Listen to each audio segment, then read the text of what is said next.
Hey guys, so today is Monday the 30th of June 2014, and I've been away for quite some time. Um, I'll talk about that a little bit in the first part of the vlog, why I've been away, what to expect for the next little while, and then the second half of the vlog will be more league-related stuff, so specifically 4.10 and a few of the ways that changes top lane. So the reason I stopped doing content on this channel for a while was partly technical, partly personal. The technical stuff I've mostly dealt with. It's not perfect, it's not completely fixed, but it should be good enough that it's not going to be an issue for the most part. The personal stuff, the personal stuff, I really won't go into right now, but it's getting better. It's not as bad as it was, and hopefully it's not gonna get in the way of content so much. So the plan for the next little while for the channel and the content to put out on that channel is to kind of go back into it slowly and make sure it's consistent. So right now I'm gonna be aiming for 2 or 3, maybe 4, but more likely 2 to 3 bits of content a week. Whether that's VODs or like short tip videos or like Q&A because people do ask me a few questions, or just like a vlog, whatever it is. 2 to 3, maybe 4, but again probably 2 to 3 bits of content a week. So that's what I'm aiming for now. Once I can get that done consistently, then I can scale it up from there. On to 4.10 changes, which was fairly recent. First off, Random's nerf. So the passive movement speed slow on hit was removed, and that really changes the kiting dynamic between fighters and ADCs quite a bit. I think it hurts champions with low mobility more, because like if you go from 0 to 1, that's a big change. If you go from 1 to 2, it doesn't seem as significant. I need more time to see if that's actually true or not, but it seems to be hurting champions like Shyvana, Udyr, Olaf, Singed, champions like that who already have trouble kind of getting to their targets. So you might want to go more towards gap closer bruisers like Jax, who was already like really good anyway, or Renekton or stuff like that.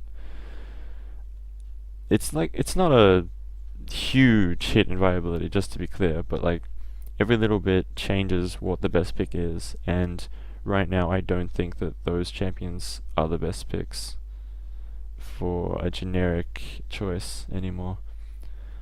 Blade of the Ruin King got changed. Its active component got nerfed, but the passive got buffed.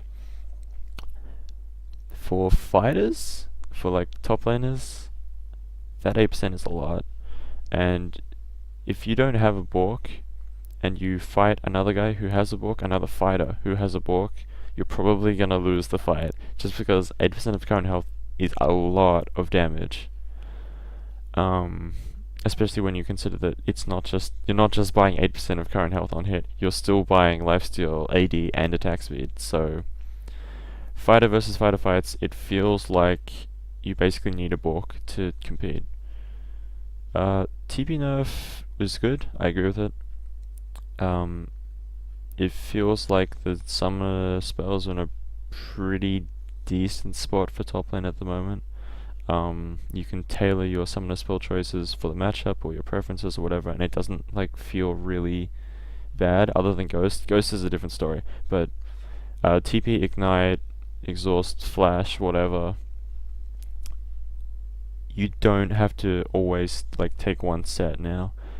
Before TP got buffed, it was basically Ignite, Flash all the time, every game. And then once TP got buffed, it was basically TP, Flash all the time, every game. But now the TP's been nerfed, but not nerfed back to where it was before.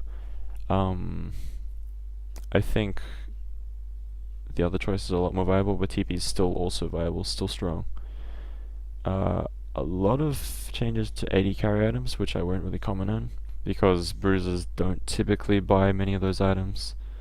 And I obviously don't main ADC, so I can't really speak to that. What I will touch on is D-Blade and the lifesteal changes, and lastly the attack speed itemization changes.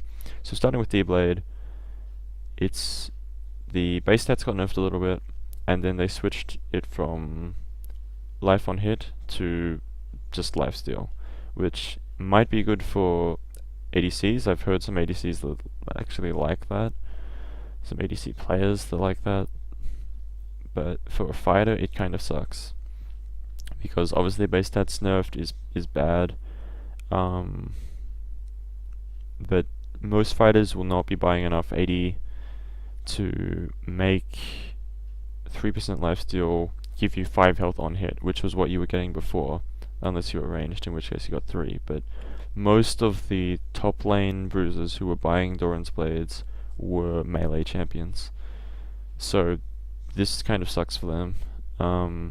As a starting item, a lot of the time you would buy 1 or 2 Doran's Blades just for laning phase. Now you might still do it, just because you don't really have many other options in that regard, but it's not as strong as it was. Vamp and Cutlass got nerfed, even though Bork subjectively for fighters got buffed. So Vamp only gives 8% lifesteal now, Cutlass only gives 8% lifesteal. It used to give 12, Vamp used to give 10. Sometimes you'd see a fighter pick up a Vamp or a Cutlass and then just leave it at that, like they wouldn't upgrade it to a Bork or a Hydra or anything like that. And I think that's going to become less common now, because it's giving you less for that slot, it's giving you less for that gold, it doesn't make as much sense as it once did. Cutlass is still, it's still nice to have that slow, but I don't think it's going to be as common to just like generically move to those without actually planning to upgrade them into Hydra or Bork. And the last thing was attack speed. So attack speed kind of got buffed a little bit. You get more attack speed for your gold now, but a little bit of the offset of that is that some of the attack speed items cost slightly more now, which isn't really a big deal, but it might buff champions, well, it will buff champions slightly that scale up attack speed. So Aurelia, Jax, maybe Shyvana, or whoever else scales well of attack speed, it makes them get a little bit more attack speed. They'll be a little bit more threatening. It might make them from like the B- to a B or maybe a B+, as a pick.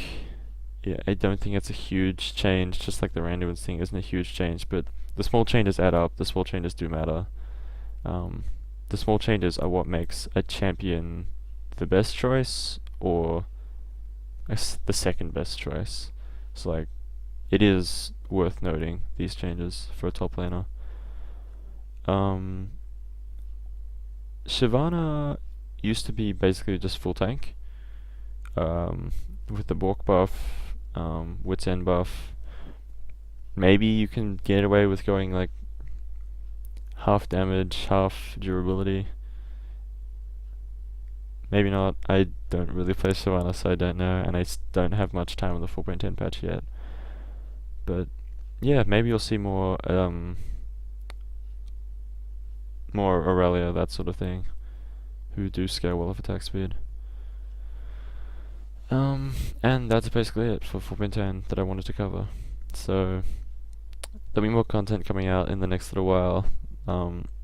Look forward to that, especially that Olaf VOD where I went exhaust TP against Arias. That turned out really well. I'm really happy with the result of that, considering that's something I've never done before, and it turned out really well. So look forward to that, look forward to more content coming soon. Thanks for watching.